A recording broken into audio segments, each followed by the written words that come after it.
Pemirsa, jalan mulus Gibran Raka Buming Raka menjadi calon wakil presiden mengorbankan marwah konstitusi dan aturan pemilu. Teranyar Dewan Kehormatan Penyelenggara Pemilu memutuskan Ketua KPU melanggar kode etik ihwal pendaftaran Gibran selepas putusan MK soal batas usia Capres-Cawapres. Cacat etika. DKPP menjatuhkan sanksi pada Ketua KPU Hashim Asyari berupa peringatan keras terakhir, sementara 6 komisioner KPU lainnya mendapatkan peringatan keras. Mereka dinyatakan bersalah sebab langsung mengubah peraturan KPU untuk menerima pendaftaran Gibran Raka Buming Raka sebagai cawapres tanpa konsultasi dengan DPR dengan dalih reses. Padahal rapat dengar pendapat tetap bisa dihelat meski DPR di masa reses. Menjatuhkan sanksi peringatan keras terakhir kepada Hashim Asyari selaku Tradu 1. Merespons putusan DKPP, Hashim Asyari mengatakan menghormati putusan sidang DKPP. Apapun putusannya ya, sebagai pihak Tradu kami tidak akan komentar terhadap putusan tersebut. Karena semua komentar, catatan, argumentasi sudah kami sampaikan pada saat di dalam persidangan. Si putra sulung Presiden Jokowi juga merespons dan menyatakan akan menindaklanjuti putusan DKPP. Anggaran berat yang DKPP, gimana tanggapannya Mas? Kami tindak lanjuti Seperti apa Mas?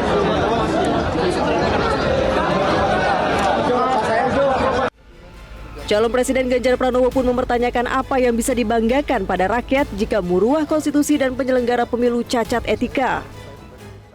Kalau MK-nya juga kena problem etika, terus kemudian KPU-nya kena etika, apa yang kemudian bisa kita banggakan pada rakyat dari proses pemilu ini? Maka wajar kalau kemudian para ilmuwan keluar dari kampus untuk menyatakan keprihatinannya. Tokoh agama, tokoh masyarakat, ya, civil society juga bicara soal itu. Maka ini alert untuk demokrasi kita. Sementara calon Presiden Anies Baswedan menyatakan keputusan DKPP merupakan alarm jelang pemilu. Dan ini sekaligus juga sebagai pengingat, ini adalah alarm. 9 hari lagi pemilu.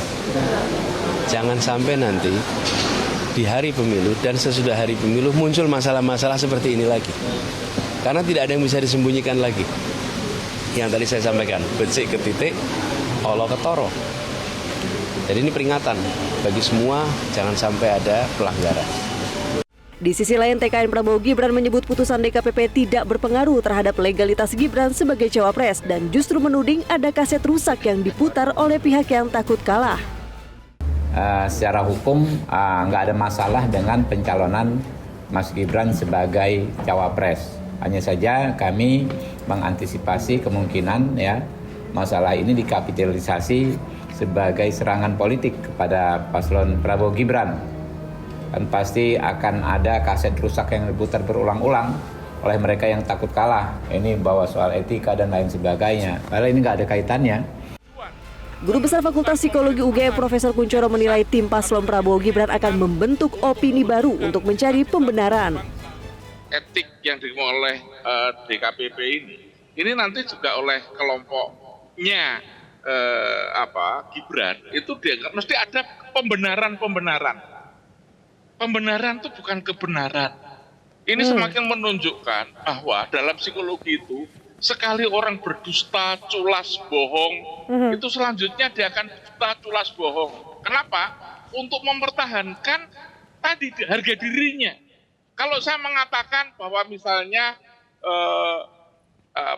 dulu penjenengan itu adalah pacar saya, gitu. Kemudian Mas Rocky Gerung tanya, apa betul itu? Saya harus menipu, gitu. Mahasiswa tanya, saya harus menipu. Semua itu menjaga diri saya, gitu. Itu yang terjadi sekarang. Tim Liputan Metro TV. Jelajahi cara baru mendapatkan informasi. Download Metro TV Extend sekarang.